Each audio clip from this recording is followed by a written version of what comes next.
what defines a great leader? Yeah, first, thanks for having me back. We had such a good conversation. Glad we get to continue it. Um, what defines a good leader? I love the that visual that everyone's seen, the kind of meme where the leader's behind with the whip, whipping people to try to motivate them to move forward, versus the leader being out front with a rope over their shoulder and like pulling and leading the team. And so for me, I think that sums up my approach to leadership. Like you have to be out front, you have to be setting the course, you have to be very clear in where you're going with the company, what metrics matter, what our goal is, what our why is. And it has to be no questions about that. If there's questions about that, then the team can't follow you. And then the second thing I would say is we have to create the ownership mentality in the company, right?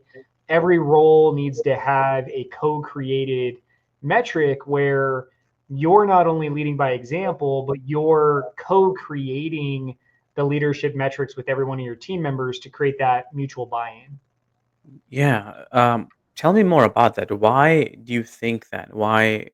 What experiences or what have you gained or what have you learned through your journey that you have these uh, thoughts? Yeah, so I've managed thousands of employees and probably recruited hundreds. And what I found is there's this weird approach to management, leadership, and hiring team members where there's like the hierarchy, right? Of like, I'm the boss and you report to me.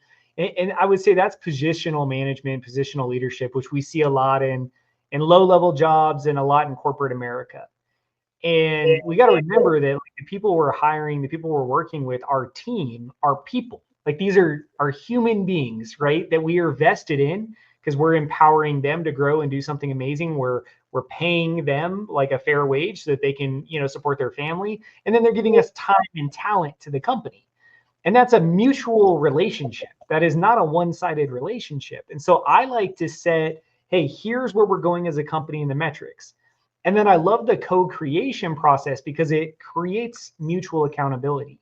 Hey, based on your role, here's the things that I'm holding you accountable to, right?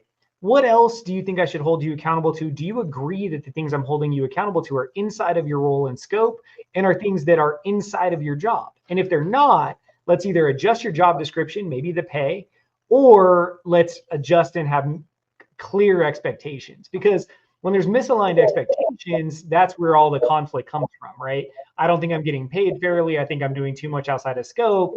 And now there's this tension, and I don't want that. Like, I want to be a mutual team where you're excited to show up and work.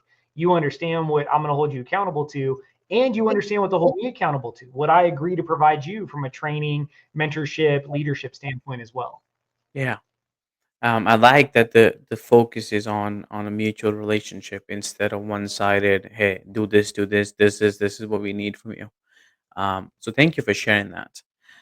Tell me more though. Um, why the analogy of leading from front? I mean, I remember those pictures that you're talking about. One of them is the boss who is sitting on the like a weight carrying machine, and then the employees are pulling him, right? And then the other one's a leader where he's the one who pulling in with the employees at the same time. And a lot of times we also see a different perspective where employees are sitting on and then the leaders pulling everyone together, right? And that's also not a healthy scenario. That's also not a healthy conflict area. um, so what would you say, what lessons have you learned throughout your leadership experiences, or maybe as an employee or as a recruiter, that you'd like to share with the audience? Yeah, so this is so fun. This is such a fun topic because I think a lot of people do mess this up. Um, so one thing I would say is the open door policy. That's like a cliche saying, right? Like we have to have open conversation. I like to call it an open office policy. So this is something I do with all my teams, and I think it's very uncomfortable for people at first, but I think it has huge results. So if I have a team member come to me and say something about another team member, and they say, "Hey, so and so did something," doesn't matter if it's very finite, right? Like they left earlier, they did something that they felt wasn't equal to what they bring to the table, or something major. right? Like, hey, they cussed out a client, or there was friction, or they messed up their job. The first thing I do, I said, that's so great. Thank you for bringing that to my attention. Why don't you go grab them for me and let's meet in the conference room? And I bring both parties in the conference room and we have a conversation. Hey, Jane, go ahead and just tell me what you were saying. Again, this is a safe place. We're not going to yell and scream. Let's just figure out what's going on and give them a chance to voice. And then I can look at the other party and go, hey, this was brought up. And instead of going around everyone's back and playing the game of telephone, like, what's your perspective? Right? Well, because there's always two sides to a story, right? And I want the team to understand that, right? Like, you're only seeing it from your perspective. Let's make sure we get their opinion, and then let's have a conversation, right? Is there a lesson learned? Is there something that we can adjust as a company? Is there a positional lesson learned? So is there something we could train on from a personality standpoint? And then can both parties walk away feeling like they were heard, feeling like they were listened to, and that there's clear action so that there's no friction and no weird tension left. And so this open office policy is something I've had in all of my companies. And when people go through it the first time, they're like, well, wait a second. Like, I didn't want to be put on the spot. It's like, but why not? Like, if you have something to say, let's create the conversation and let's streamline it, because I don't want to waste your time. I don't want to waste their time. And I definitely don't need the backdoor conversations. And so that's one thing I would share with people is, like, to eliminate all the back end noise is just to have these very clear, quick conversations. And I find that leads teams amazing.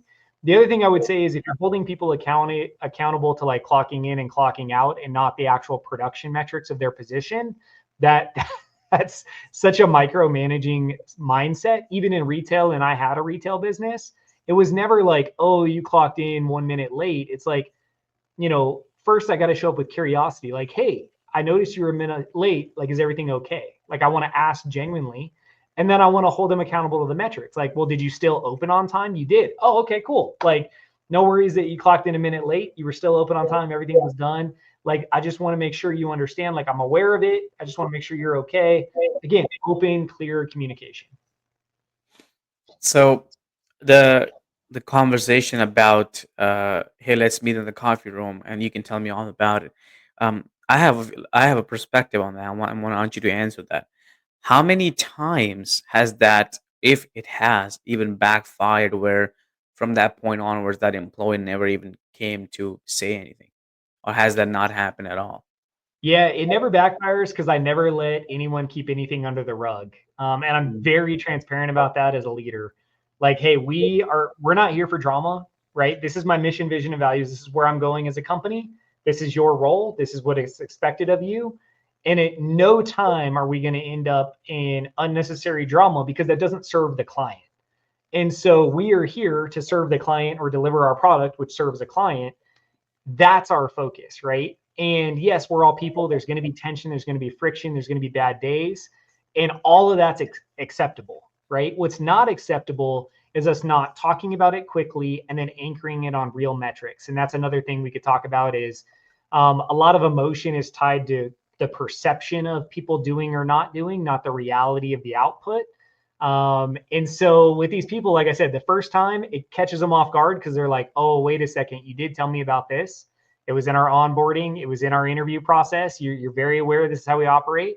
They haven't had this at other companies because they're used to, right? They go tell HR sifts it through, then the other party gets it and it's clunky. No, like, let's just go have a conversation. And then what I find is a lot of these conversations happen without me the second, third, fourth, fifth, and ongoing, because they can go to the person in a non-confrontational way now and say, hey, like, I noticed this happened, like, again, with curiosity now, instead of the assumption of them messing up, going, hey, I saw that happen. Like, do you need support? What happened? Can I help? Or give me some insight, because that seemed like that was not how we do it. And then they're willing to listen. And so I actually find it moves your culture totally a different direction. And again, this is a very very different approach to managing than I've experienced, or seen other companies do. Yeah. Yeah. Thank you for sharing that. Um, my next question for you is, um, it's a little. I want to make it a good one. Actually, I want to make it a good one. So let me see if I can find a very good one for this case.